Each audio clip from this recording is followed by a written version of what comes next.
শাহজালাল বিজ্ঞান ও প্রযুক্তি বিশ্ববিদ্যালয়ের শিক্ষার্থী বুলবুল আহমেদ হত্যাকাণ্ডের ঘটনায় আজকে দুজন আসামিকে আদালতে তোলা হয়েছে। আমরা এই মুহূর্তে অবস্থান করছি সিলেট মেট্রোপলিটন ম্যাজিস্ট্রেটের আদালত 2-এ অবস্থান করছে এবং এই আদালতের বিচারক সুমন ভূঁইয়ার আদালতে প্রায় গরিব 4টার দিকেই কিন্তু দুজন আসামিকে তোলা হয়েছে এবং গতকাল একজন আসামিকে তোলা হয়েছিল, যিনি আবুল নামের যে আসামি রয়েছেন তাকে গতকাল তোলা হয়েছিল এবং আজকে অপর 2 আসামি কামরুল এবং হাসানকে তোলা হয়েছে 164 অর্থাৎ যেটি রয়েছে স্বীকারোক্তিমূলক জবানবন্দি দেওয়ার শর্তেই কিন্তু তাদেরকে তোলা হয়েছে এবং তারা এই মুহূর্তে যে বিচারিক আদালত যেটি রয়েছে সেখানে তারা রয়েছেন। এবং যদি আপনাদেরকে একটু জানিয়ে রাখি যে শাহজালাল বিজ্ঞান ও প্রযুক্তি বিশ্ববিদ্যালয়ের যে শিক্ষার্থী বুলবুল আহমেদ হত্যাকাণ্ডের যে ঘটনায় সেই ঘটনা কিন্তু ইতিমধ্যেই সিলেট জুড়ে বেশ আলোড়ন সৃষ্টি করেছে এবং যে বিশ্ববিদ্যালয়ের যে এই শিক্ষার্থী হত্যাকাণ্ডের পর থেকেই কিন্তু বিশ্ববিদ্যালয়ের সাধারণ শিক্ষার্থী এবং ছাত্রলীগের নেতাকর্মীরা দফায় দফায় আন্দোলন করেছেন এবং এর হত্যাকাণ্ডের বিচার চেয়ে কিন্তু তারা বেশ সরবভাবেই আন্দোলন করেছেন। এরই প্রেক্ষিতেই কিন্তু পুলিশ প্রশাসন কিন্তু দ্রুতই কিন্তু এই 3 জনকেই গ্রেফতার করতে সক্ষম হয়েছে এবং গ্রেফতারের পরবর্তী সময়ে সিলেট মেট্রোপলিটন পুলিশের জালালাবাদ থানায় কিন্তু তারা জালালাবাদ থানা প্রেস কনফারেন্স করেছে এবং সেই প্রেস কনফারেন্স করে কিন্তু সিলেট মহানগর পুলিশের উপ পুলিশ কমিশনার আজহার আলী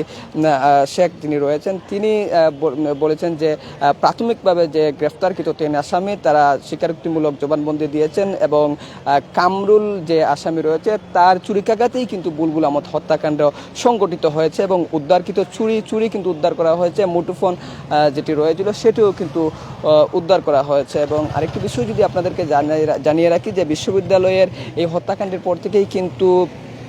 বেশ কিছু দাবি দাবা শিক্ষার্থীরা করছেন। বিশ্ববিদ্যালয়ের যে নিরাপত্তা নিয়ে শিক্ষার্থীদের যে প্রশ্নটি সেই প্রশ্নটি কিন্তু বেশ জুড়ে সুরেই কিন্তু উচ্চারণ হচ্ছে। এর প্রেক্ষিতেই কিন্তু বিশ্ববিদ্যালয় প্রশাসন বলছে যে বিশ্ববিদ্যালয়ের চতুর্পাশেই কিন্তু তারা সিসিটিভির ক্যামেরায় আওতায় আনবেন এবং পুলিশ প্রশাসন যেমনটি বলছে যে বিশ্ববিদ্যালয় যেহেতু স্বায়ত্তশাসিত একটি প্রতিষ্ঠান এবং সেখানে বিশ্ববিদ্যালয় প্রশাসনের অনুমতি ছাড়া কিন্তু তারা কিন্তু সেখানে নিরাপত্তা ব্যবস্থা জোরদার করতে পারবেন না। তবে বিশ্ববিদ্যালয়ের প্রশাসনের যে এলাকা রয়েছে সেই এলাকা ছাড়া কিন্তু চতুর্পাশেই কিন্তু তারা নিরাপত্তা ব্যবস্থা জোরদার করবেন। এবং যদি আপনাদেরকে একটু বিষয় জানিয়ে রাখি যে এর আগে গত সোমবার সন্ধ্যা 7টার দিকে বিশ্ববিদ্যালয়ের যে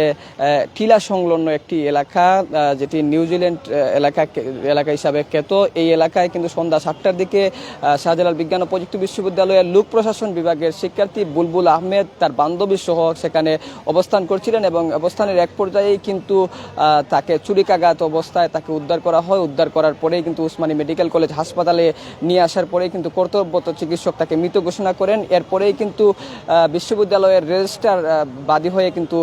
জালালাবাদ থানায় একটি মামলা দায়ের করেছেন। সেই মামলার প্রেক্ষিতেই কিন্তু 3 আসামিকে গ্রেফতার করা হয়েছে এবং তারা স্বীকারোক্তিমূলক জবানবন্দি দিয়েছেন এবং স্বীকারোক্তিমূলক যে জবানবন্দি দিয়েছেন গতকাল এই আদালতেই কিন্তু একজনকে তোলা হয়েছিল, আবুল নামের আসামিকে তোলা হয়েছিল। আজকেই কিন্তু অপর একজনকে তোলা হয়েছে, যিনি অপর 2 আসামিকে তোলা হয়েছে। এই 2 আসামি কিন্তু প্রায় 4টার দিকেই তাদেরকে তোলা হয়েছিল এবং 4টার দিকেই তোলার পরেই কিন্তু প্রায় ঘন্টা খানেক হয়ে গেছে এবং বিচারিক যে প্রক্রিয়া সেটি কিন্তু শুরু হয়েছে। এবং আপনাদেরকে যদি আরেকটি বিষয় জানিয়ে রাখি, ইতিমধ্যেই কিন্তু বিশ্ববিদ্যালয় এই ঘটনার তদন্তের জন্য কিন্তু 5 সদস্য বিশিষ্ট একটি কমিটি গঠন করেছে এবং সেই কমিটির প্রধান হিসাবে রাখা হয়েছে বিশ্ববিদ্যালয়ের শিক্ষক সমিতির সভাপতি আক্তারুল ইসলামকে রাখা হয়েছে। এবং আপনাদেরকে যদি আরেকটি বিষয় জানিয়ে রাখি যে গতকাল যে সিলেট মহানগর পুলিশের জালালাবাদ থানায় যে সংবাদ সম্মেলন করা হচ্ছে সেই সংবাদ সম্মেলনে কিন্তু বেশ কিছু তথ্য পুলিশ জানিয়েছে এবং পুলিশ যেমনটি বলছে যে এই হত্যাকাণ্ডের ঘটনা ছিনতাইয়ের ঘটনায় কিন্তু এটি সংঘটিত হয়েছে এবং ছিনতাইয়ের ঘটনায় হয়েছে এবং সাংবাদিকরা সেখানে প্রশ্ন করেছিলেন পুলিশকে যে এরা পেশাদার কোনো ছিনতাইকারী কিনা। তার পুলিশ বলছে যে এদেরকে পেশাদার ছিনতাইকারী বলা যাচ্ছে না এবং এটি ছিনতাই সংঘটিত কারণেই কিন্তু হয়েছে। এবং একটু আগে যেমনটি বলছিলাম প্রায় ঘন্টাখানেক আগে 4টার দিকে তাদেরকে সিলেট মেট্রোপলিটন যে ম্যাজিস্ট্রেট আদালত সুমন ভুঁইয়ার আদালতে মেট্রোপলিটন আদালত 2 সুমন ভুঁইয়ার যে আদালত রয়েছে সেই আদালতে তোলা হয়েছে এবং তাদেরকে 164 অর্থাৎ স্বীকারোক্তিমূলক জবানবন্দি দেওয়ার শর্তেই কিন্তু তাদেরকে তোলা হয়েছিল। তো আমরা আপনাদেরকে এতক্ষণ যে সার্বিক তথ্য জানাচ্ছিলাম সাবের শিক্ষার্থী বুলবুল আহমেদ হত্যাকাণ্ডের সর্বশেষ তথ্য আমরা আপনাদেরকে জানাচ্ছিলাম এবং সাবের যে শিক্ষার্থী বুলবুল আহমেদ হত্যাকাণ্ডের যে সর্বশেষ যে তথ্য সেই তথ্যটি